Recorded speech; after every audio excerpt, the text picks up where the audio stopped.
In our first hands-on lesson, we will take our currently unsecure web application and apply some basic Spring Security configuration in order to secure the application. To get started with this, we need to add some dependencies to our pom.xml file.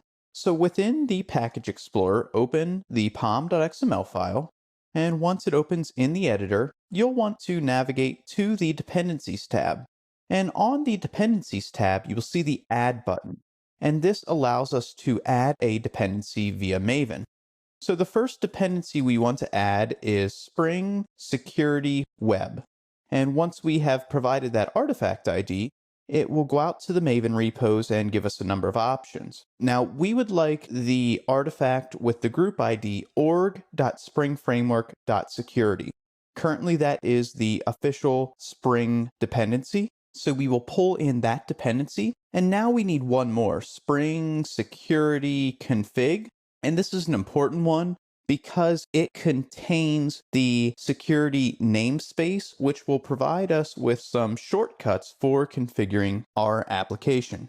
So with these changes in our pom.xml file, we want to save the file, and then we can actually go ahead and close it. The next changes that we will need to make are in our web.xml file. So we're going to go to source, main, web app, webinf, and then web.xml.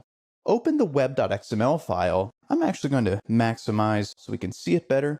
Within this file, we need to put in place a filter. This filter needs to have a name, just like any other servlet filter, but we got to be careful about what we name this filter. This filter must be named Spring Security Filter Chain. And the reason we have to be so careful about what we name this filter is because this filter name must match a bean that is internal to Spring Security. And the next thing we specify for this filter is the filter class. And that's where this bean is important because we're going to use an org.springframework.web.filter.delegating filter proxy. The delegating filter proxy actually looks at that bean that's internal to Spring, the Spring Security Filter Chain bean. Within that bean is a number of other filters, and we're going to subject all of the requests coming into our web application to that chain of filters. So what this does is it really ties Spring Security Framework to that configuration of Spring Security and to that Spring Security Filter Chain bean. As with any servlet filter, we need to have a filter mapping. So this is all of the URLs that this filter will apply to. So we specify the filter name and be very careful that they match. And then we provide a URL pattern. So basically this pattern is checked against every request. If it matches, then the filter is invoked. Now that we have our filter in place, we need to specify where our Spring Security configuration will be stored. We already have one configuration file, the application-context.xml file, and that sets up some of our data persistence and our Spring MVC configuration. And we actually could put our security right in that file, but we're going to put our security configuration into its own file. So I'm just going to add another line within that parameter value for the context config location that's fed to our context loader listener for the security-context.xml file. Since we've referenced that file, we should probably create it. So we go webinf, spring, and then within this folder, we're going to create that file. To do that, hold Control and press N.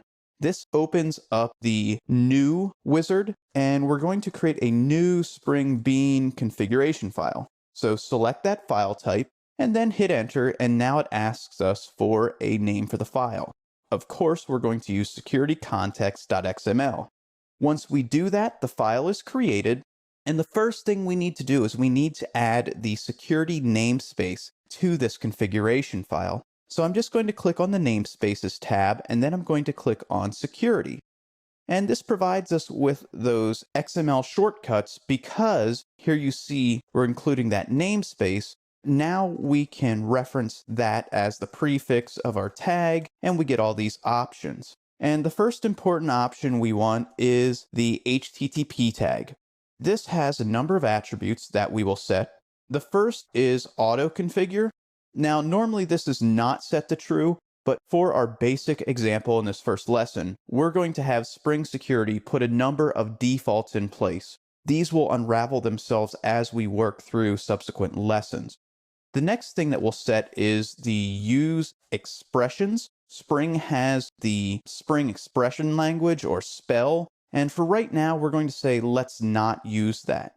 Now within the HTTP tag, we can set an intercept URL. And basically this is where we're specifying that we want to protect some resources. And the way we specify the resources we would like to protect is by applying a pattern that will be checked against every incoming request. So here we're using an ant style pattern of / ***, and that's going to basically protect every resource in our application because we're going to inspect every request, because every request will match that pattern. With that in place, then we specify the access attribute. And this basically says what sort of role or authority do you need to have in order to access those resources. We're just going to say role_user. With the HTTP tag, we set up authorization. So we said, what privileges must you have to access these resources? Basically, we set up access control, which is a piece of authorization. Now we're going to set up authentication.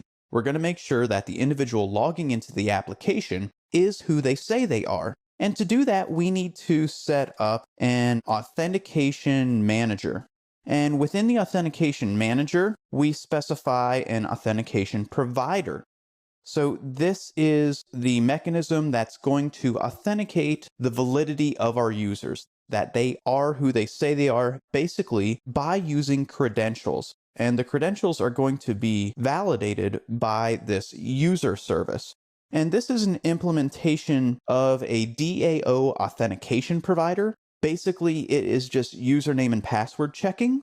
But with that, we need to have users. So we need a user that has a username and a password, basically credentials, and a set of authorities within the application. So within the user service, we can set up a user.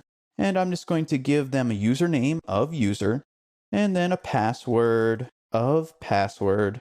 And now we need to set their authorities. And we're going to use role_user.